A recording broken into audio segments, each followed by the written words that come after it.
I think that really what this is saying is that these media tycoons own these empires as an act of self-indulgence. They've long since left the profit motive behind. The money is so highly piled. They own the networks basically themselves, so they can't be fired. They're not protecting their jobs. And what they're looking for is social acceptance. What they're looking for is for the society to let them in. First of all, just the news that Tucker was fired doesn't make sense. In other words, I'm trying to process that the only reason half the people in the world watch watch Fox News is because of Tucker Carlson. Yeah. So why would they do a thing like that? Over the last year or two,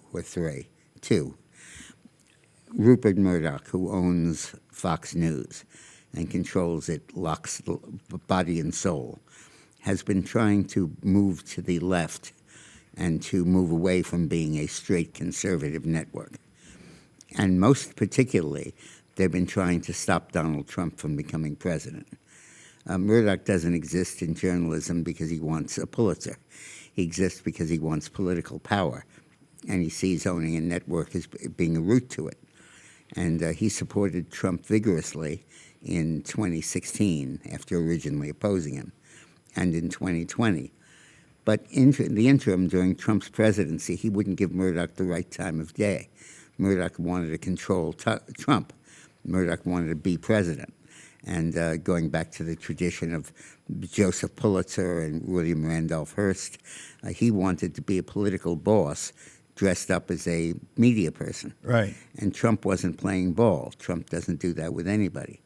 And increasingly, Murdoch got alienated from Trump. And when Trump ran again this time, Murdoch announced that he would oppose Trump. You mean when Trump announced at Mar-a-Lago that he is running for the presidency in 2024, Murdoch pretty quickly made it clear, or did he make it explicit that he made it very clear. He made it clear. And his organs, the New York Post, Wall Street Journal, and Fox News, all shifted on a dime, an about-face of which West Point would be proud, and they all turned the other way and began to be anti-Trump. Or have they been? I mean, sometimes they're anti-Trump. Other times they're just pushing DeSantis as inevitable, or pushing the idea of Trump as unelectable. Yeah. Well, that's the strategy. Okay, so the way they're doing it is that they refuse to cover Trump's rallies, whereas Newsmax does. They give him very short shrift. Listen to Fox, you'd think DeSantis is the front runner. And I believe that Fox News has always had a schizophrenic worldview, and I worked there for 18 years. Its newsroom is basically liberal. Its primetime commentary is basically conservative. This is like the Wall Street Journal, isn't it? Yeah, like exactly. The same thing. Exactly. But the Wall Street Journal is primarily a newspaper. Fox is primarily an opinion organ. So the right dominates the left on Fox, whereas in the Wall Street Journal, it's the other way around. And I believe, but when the Dominion lawsuit came, accusing Fox of defaming Dominion, and basically accusing Fox of saying that the election was stolen, and that was the underlying issue. And this gigantic verdict against Fox. Now, we need background on this, too, and we're talking about the firing an hour ago of Tucker Carlson. But just to get background, it was my impression that Fox News was not pushing the idea that the election was stolen, which it almost certainly was stolen, but that Fox News backed off on that. They were being very quiet. They were being very careful not to mention. Because they were being sued, and the defamation lawsuit hung over Fox News like a rain cloud.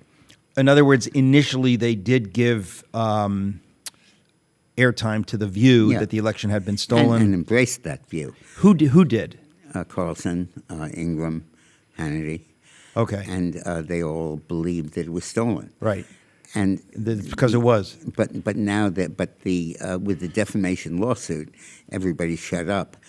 We have underestimated dramatically the censorship effect of the libel laws, and how the libel laws and the defamation law can silence media in a way the government never can, because the government can't threaten a $2 billion verdict. The courts can, and ultimately deliver an $800 million settlement against Fox. So Fox hasn't dared utter a peep about this, and a lot of other people have not either because of the threat of this lawsuit.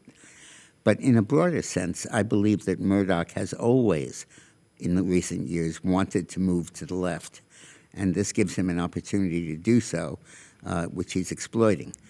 Why does he want to move to the left? Well, I think it's more impelled by his sons. And I think that you can't underestimate the impact of being frozen out of society in New York City, not being invited to the dinner parties, not being invited to drinks, and not being in the clubs. And I think that... And that's why we say proudly, Heil Hitler, and we get invited to all the right parties. Yes, please continue. The point is that Murdoch and the Murdoch family wanted in from the cold. They had all the money they could need. They were not given political power by Trump, so that avenue was closed. And the only thing left is to achieve social status. And they couldn't do that as long as Fox was a right-wing network. And they obviously don't believe in right or wrong. They're not pro-America. They are valueless, soulless creatures looking for power, and it has led them just now, minutes ago really, to them announcing the firing of Tucker Carlson. But let's get to the politics of it, because that's what's important. This is like a primary fight between Trump and everybody else, a primary or a general. It's like a discrete election, a primary election. And Trump just won it overwhelmingly, because Carlson being fired, and I have to assume that some of his colleagues on Fox may be fired too. What's some of his colleagues? Well, actually, we're going to go to break. We'll be right back. Much more breaking news, folks. Don't mean to shock you with Dick Morris. So you just mentioned that it's not just that Tucker has been fired, but there's the threat to, I would assume, Sean Hannity and Laura Ingraham most prominently, that if they don't play ball, they will be fired, or is it already too late that they will be fired? I'm not going to mention names or get into that. They did, I believe, fire Lou Dobbs, and there's been speculation about various other Fox figures. But no, Lou Dobbs was fired way back, and it was despicable. But, I don't want to get into who might be fired or might not. But I do. Go ahead. This represents a deliberate turn to the left on Murdoch's part. And the important point here is for the elections. Trump now has the only conservative news network that is backing Trump, that really now has a monopoly on that franchise, is now Newsmax. I appear there all the time, so I hope this is not a conflict of interest. But I believe that this gives Trump a consistency on the right, an ability to access all of the networks on the right. It gives viewers a clear choice whether to watch the establishment, be it CNBC, CNN, or Fox News, or a conservative outlet, Newsmax. And I think that that's an enormous advantage for Trump. I think that this is the equivalent of winning a primary. Okay, if I'm tracking correctly, because I just want to be sure, what you're saying is that by Fox News revealing its new true colors as being staunchly anti-Trump, what they have done is, and this is what I said before, this is suicide for Fox News, because who's going to watch Fox News? Dramatically fewer people. Everybody who is pro-Trump will now turn away from Fox News. The only reason they were hanging on was because of Tucker and maybe because of Sean and Laura. But I guess the point is that you're saying that those on the right who had been watching Fox News were getting a muddy view of things. We're getting, in some cases, an anti-Trump view of things. This will now decidedly turn them away from watching Fox, and they will now get an unadulterated or pro-Trump view from Newsmax. Well, it'll be adulterated because Newsmax will be objective, and when Trump screws up, they'll say it, and when he's good, they'll say that too. But what they will do is carry his rallies, carry his speeches. On Thursday, for example, he's speaking in Manchester, New Hampshire. Particularly now in view of the Carlson firing, that speech has tremendous relevance. It's also the first rally since Bragg, and it comes right since Bragg's indictment, and it comes right in the middle of the civil trial of these absurd rape allegations against Trump. So I think that that's going to be a very widely watched rally, and the fact that Fox is not on the air with a conservative view, that Fox has changed, will double the ratings for that speech. And I think that you'll see the conservative media increasingly coalescing behind Trump. Let me put it to you this way. I'm going to Las Vegas for a business meeting next week, and there are odds makers there. So before this event, before Carlson was fired, I would have given you a 65 to 70% chance that Trump wins the Republican nomination. Now I'll move that to over 90. And in terms of the election, I think it helps Trump tremendously. I think it's shattering news. But I think that it also reflects, and since this is the Eric Metaxas show, let's deal with the more profound effects. I think that really what this is saying is that these media tycoons own these empires as an act of self-indulgence. They've long since left the profit motive behind. The money is so highly piled. They own the networks basically themselves, so they can't be fired. They're not protecting their jobs. And what they're looking for is social acceptance. What they're looking for is for the society to let them in. What they're really looking for is power. They want the ring. They want my precious. And Murdoch even looks like a Gollum figure. It's really naked lust for power. It's William Randolph Hearst, right. Yeah, well, he was the mild version of it, I think. But yeah. Well, there's a great line from Groucho Marx in one of his comedies, Night at the Opera. He is coming on to Mrs. Claypool, who's a wealthy dowager, saying, let's give the opera $1 million, and I'll put you into society. Then you marry me, and they kick you out of society, and all you lost was $1 million. And I think Murdoch wants to be into society, and this is his way of doing it. And they want to cleanse themselves of the right wing. They want to say, "This is done now. I've passed through this phase in my life." But the irony. I mean, the man is nearly 90 years old, but he wants to be in society. I mean, this is very sad on a human level. Actually, it's pathetic. It's extraordinarily pathetic. Well, it goes back to narcissism. A narcissist has no self-image, but gleans his self-image from what other people think of him. And like Narcissus learning who he is by looking in the pool. And I think that that it's very hard to exist at the upper level of society in New York City and not be a leftist. Very hard to go to dinner parties and say it's a sacrifice I make every day. Say outrageous things tough. like a woman is a woman, a man is a man. Yeah. You don't get dessert that way. But isn't it amazing that he cares about that? Isn't it extraordinary? It's pathetic. I mean, it's the definition of pathetic. It's shocking that you could have that much money, that much power, and be so concerned with what other people think that you would do something like this. It is. It is. But it will fundamentally change the political landscape in New York. In the old days, who owned the newspapers was very important. When the Chicago Tribune flipped and decided they opposed Roosevelt as opposed to helping him after the first term, everybody said maybe he won't get reelected. And this is a modern-day example of that. But, there's something else going on we should talk about while we have your listeners, which is that today is Monday, and the speculation in the Washington Post was that Joe Biden would announce his candidacy tomorrow, Tuesday. I had not heard this. Again, this is why it's a thrill to have you on the show. You're saying that the rumor was brooded about. What's more than that- rumor? The Washington Post published it.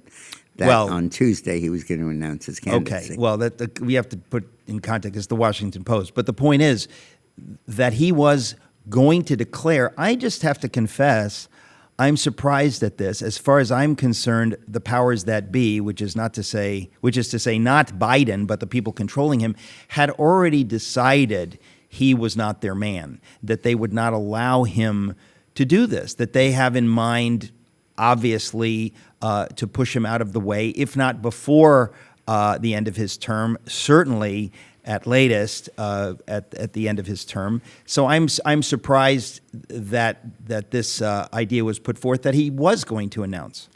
Well, he's been saying it for a long time. As soon as he was elected, he said, "I'm going to run for re-election," and he was supposed to do it after the midterms. Then he was supposed to do it after the first of the year. Then he was supposed to do it in the spring. Did you think he was going to do it? I mean, I have to confess, what I'm trying to say is it was my impression that was never, ever going to happen. Well, the puppet master always wants the puppet to stay on stage, because otherwise he doesn't have a voice. Well, right, but by not mentioning it, by it's not like- announcing, you effectively keep both options open. It's like imposing a vow of silence on the ventriloquist. Hey, that's good. Write that down. He has nothing to do Yeah. if he can't talk through his puppet. Right. And I think that's. I also think that Biden.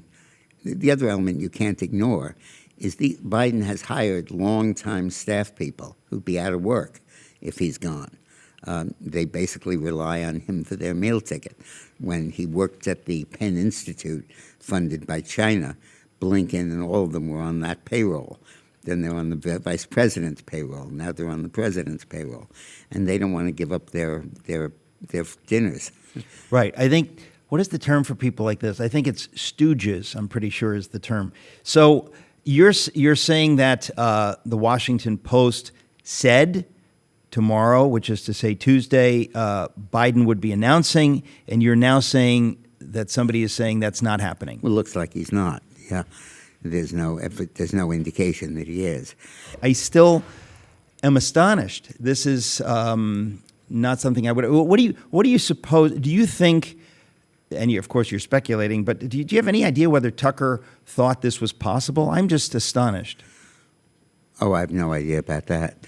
But a lot of heads have been rolling at Fox, and I'm sure that must have occurred to Tucker. But the political impact, as I said, is that it extinguishes the only media outlet that was conservative and not in favor of Trump. Right.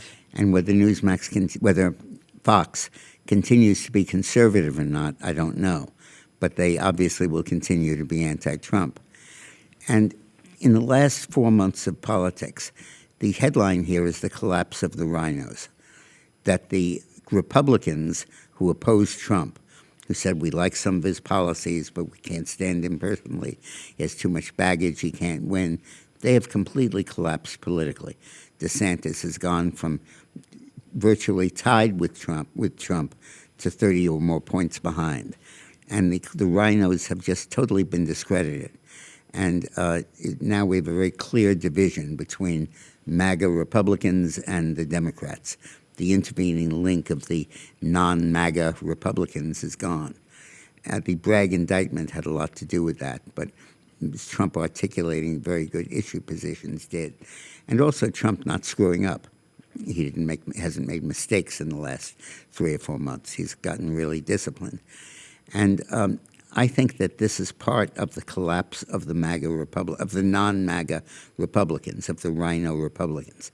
Because the one outlet they had was Fox News, conservative Republican, but not for Trump. And now that's now you gone. say not for Trump. I mean, mostly not for Trump, right? Because I still assume that Sean Hannity in particular is for Trump. Yeah, I think so too. But clearly the thrust of the network, Right. and of the Wall Street Journal and of the New York Post that Right. Murdoch owns, Right. was an about-face. Like I said in your show, West Point would be proud of the efficiency with which they did that, turn that about-face. Well, it is just It is amazing. This is shocking. I don't know if this is more shocking than when they fired Bill O'Reilly. I mean, because somebody like O'Reilly and now Tucker, these are fixtures. I mean, the reason most people watch is because of Tucker, and it's. I guess just looking at it from a really cynical, non-ideological business point of view, from the view just that only says we only care about business, we only care about money, we have no values, which they don't. But the point is, it's fascinating to my mind that they have a kind of business plan that seems to think this is a good idea. That's fascinating to me. I don't think they do. I think they know they're going to lose a lot of money with this. I think that Murdoch is exchanging. So it's not about the money. For social acceptance.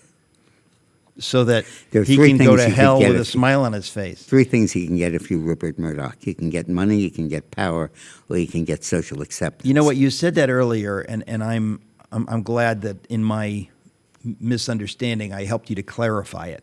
It's not about money. In other words, he's willing to bring Fox News low and to lose money so that he can meet his 6th wife at the right party. I guess I don't know. I don't know at his age whether he. Well, I don't know about that, but he certainly wants to be invited to the cocktail parties.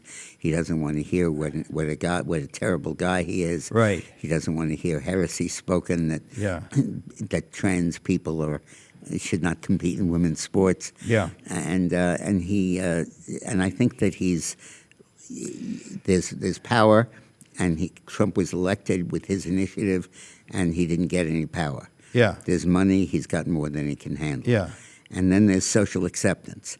And I think for a narcissist, that is the crucial coin of his own mind. But it's kind of an indictment of many of us on the right that he reveals himself to be the soulless creature that the left has accused him of being for 25 years. Yeah, well, I don't want to get into character assassination, but I think too late. No, I mean, listen, this is so ridiculous. There's so much money at stake. It is just a fascinating thing. Yeah. I'm really so shocked that that Tucker is out. I don't know what he's going to do, but as you say, this is a clarifying moment for America. Exactly. And it represents, it's funny, you keep talking about this in media terms or business terms. Yeah. I keep talking about it in political terms. Yeah. This represents the end of the rhino movement in this country. It represents the end of the Romneys, the Liz Cheneys, the anti-Trumpers who were Republican conservatives, because their organ, the thing that articulated their position, has now folded.